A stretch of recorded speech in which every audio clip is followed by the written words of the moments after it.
ಇವತ್ತಿನ ಮುದ್ದು ಸೊಸೆ ಸಂಚಿಕೆಯನ್ನು ನೋಡಬೇಕು ಅಂತೇಳಿದ್ರೆ ನಮ್ಮ ಚಾನಲ್ನ ಸಬ್ಸ್ಕ್ರೈಬ್ ಮಾಡಿ ಮತ್ತು ವಿಡಿಯೋನ ಲೈಕ್ ಮಾಡಿ.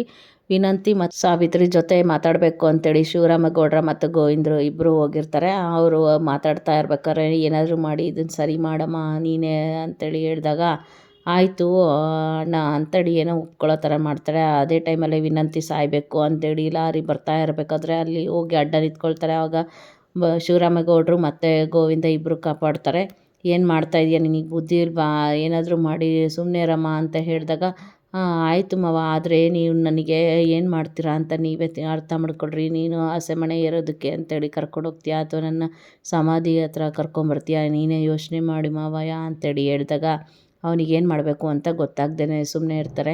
ಈ ಕಡೆ ಸಾವಿತ್ರಿ ಏನು ಹೇಳಿದ್ರು ಕೇಳ್ತಾ ಇಲ್ಲ. ನನ್ನ ಅಣ್ಣನ ಮಾತು ಅಂತ ಕೇಳ, ಮಗಳ ಮಾತು ಅಂತ ಕೇಳಲ್ಲ ಅಂತ ಹೇಳಿದಾಗ ಭದ್ರಾ ಮತ್ತು ವಿದ್ಯಾ ಇಬ್ಬರೂ ಮುಖ ನೋಡ್ಕೊತ ಹೊರಗಡೆ ನೋಡಿದ್ರೂ ನೋಡದೇ ಇರೋ ಥರ ಹೋಗ್ತಾ ಇದ್ದಾರಲ್ಲ, ಯಾಕೆ ಬೇಜಾರಾಗಿದ್ದಾರೆ ಗೌಡ್ರು ಅಂತೇಳಿ ವಿದ್ಯಾ ಅನ್ಕೋತಾಳೆ. ಅಲ್ಲಿಂದ ಭದ್ರಂಗಿ ಏನು ಉತ್ತರ ಕೊಡದೆ ಒಳಗಡೆ ಹೋಗ್ಬಿಡ್ತಾನೆ.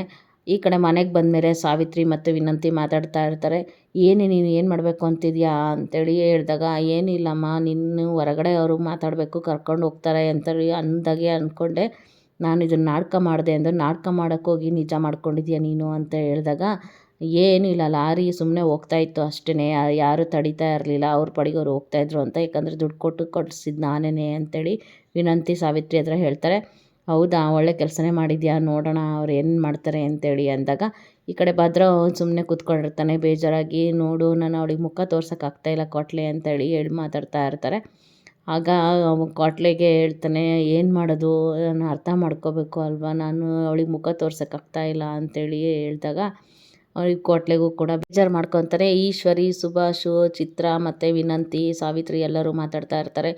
ಏನು ಅದಕ್ಕೆ ಮಾಡೋದು, ನೀವೇ ನನ್ನ ಮಗಳಿಗೆ ದಾರಿ ತೋರಿಸ್ಬೇಕು, ಅದಕ್ಕೆ ನಾವು ನಿಮ್ಮನ್ನೇ ನಂಬಿದ್ದೀವಿ ಕೇಳಿದಾಗ ವಿನಂತಿಗೆ ಈಶ್ವರಿ ಧೈರ್ಯ ಹೇಳ್ತಾಳೆ, ಏನೂ ಆಗಲ್ಲ, ಸುಮ್ಮನೆ ಇರು, ನಾನು ಯಾವತ್ತಾದರೂ ನಿನ್ನನ್ನು ಕೈ ಬಿಟ್ಟಿದ್ದೀನ, ಎಂಥ ಪರಿಸ್ಥಿತಿಯಲ್ಲೂ ನಿಮ್ಮ ಜೊತೆ ಇದ್ದೇ ಇರ್ತೀನಿ, ಸುಮ್ಮನೆ ಇರು ಸಾವಿತ್ರಿ, ಯಾಕೆ ಇಷ್ಟೊಂದೆಲ್ಲ ಮಾತಾಡ್ತಿದ್ಯಾ ಅಂತ ಕೇಳಿದಾಗ ಏನಾದರೂ ಮಾಡಿ ಬೇಡ್ಕೊಳ್ಳೆ ನೀನು ಅಂತ ಹೇಳಿ ವಿನಂತಿಗೆ ಹೇಳ್ತಾರೆ ಸಾವಿತ್ರಿ. ಆಗ ಕೈ ಮುಗಿದು ಕೇಳಿದಾಗ ನೀನು ಇಷ್ಟೆಲ್ಲ ಕೈ ಮುಗಿದು ಕೇಳ್ಕೊಳ್ಳೋದು ಬೇಡ ವಿನಂತಿ, ಸುಮ್ಮನೆ ಇರು ಅಂತೇಳಿ ಈಶ್ವರಿ ಹೇಳ್ತಾಳೆ.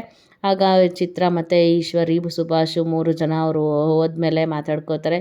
ಇವ್ರು ಏನೇನು ಮಾಡ್ತಾರೋ ಮಾಡಲಿ, ಆ ಶಿವರಾಮೇಗೌಡ್ರಿಗೆ ಒಂದು ಗತಿ ಕಾಣಿಸ್ಬೇಕು, ನನಗೆ ಯಾವ ಥರ ನನ್ನ ಮಗನಿಗೆ ಈ ಥರ ಅನ್ಯಾಯ ಮಾಡಿದ್ರು ಅವ್ರಿಗೂ ಕೂಡ ಹೊರಗಡೆ ಹಾಕಬೇಕು, ಅವ್ರಿಗೆ ಬುದ್ಧಿ ಕಲಿಸ್ಬೇಕು ಅಂತೇಳಿ ಭದ್ರಾ ಬರ್ತಡೇಗೆ ಬಂದಿಲ್ಲ ಅಂತೇಳಿ ಕೊಟ್ಲೆ ಹತ್ರ ನಾನೇ ಕೇಕ್ ಕಟ್ ಮಾಡಬೇಕು, ನೀನು ಹೋಗಿ ತಗೊಂಬ ಅಣ್ಣಯ್ಯ ಅಂತೇಳಿ ಹೇಳಿದಾಗ ಕೊಟ್ಲೆ ಇಲ್ಲ ಅಂದೆ ತಗೊಂಬರ್ತಾನೆ. ಅದು ತಗೊಂಬಂದು ಕೊಟ್ಟಾದ್ಮೇಲೆ ಅದು ಗೌಡ್ರು ಅಂತ ಹೇಳಿದ ತಕ್ಷಣ ನಾನು ಇಲ್ಲಿ ಕೆಲಸ ಇದೆ ಬರ್ತೀನಿ ಅಂತೇಳಿ ಹೊರಗಡೆ ಹೋಗ್ತಾನೆ. ಆಗ ಕೊಟ್ಲೆ ಕರ್ಕೊಂಬಂದು ಭದ್ರಂಗೆ ತೋರಿಸ್ತಾ ಇರ್ತಾನೆ.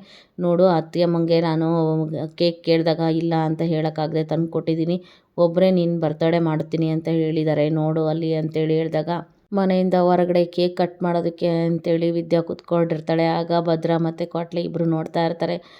ನಾನು ನಿಮಗೋಸ್ಕರನೇ, ನೀನು ನನ್ನ ಮೇಲೆ ಏನಕ್ಕೆ ಕೋಪ ಮಾಡ್ಕೊಂಡಿದ್ದೀರಾ ಅಂತ ಗೊತ್ತಾಗ್ತಿಲ್ಲ ಗೌಡ್ರೆ, ಇವತ್ತು ನಿಮ್ಮ ಬರ್ತಡೇ ಖುಷಿಯಾಗಿ ಇರಬೇಕು ಅಂತೇಳಿ ನಾನು ಅದಕ್ಕೆ ನೀವು ನನ್ನ ಬರ್ತಡೇಗೆ ಎಷ್ಟು ಖುಷಿಯಾಗಿ ಎಲ್ಲ ಮಾಡಿದ್ರಲ್ಲ, ನಾನು ನಿಮ್ಮ ಬರ್ತಡೇ ಮಾಡಬೇಕು ಅಂತೇಳಿ ಕೇಕ್ ತಿನ್ನಿಸೋ ಥರ ಮಾಡಿ ವಿದ್ಯಾ ಒಬ್ಬಳೆ ಕೇಕ್ ತಿಂತಾಳೆ ಬೇಜಾರು ಮಾಡಿಕೊಂಡು. ಭದ್ರಾ ಕೂಡ ಒಳಗಡೆ ಹೋಗ್ಬಿಡ್ತಾನೆ.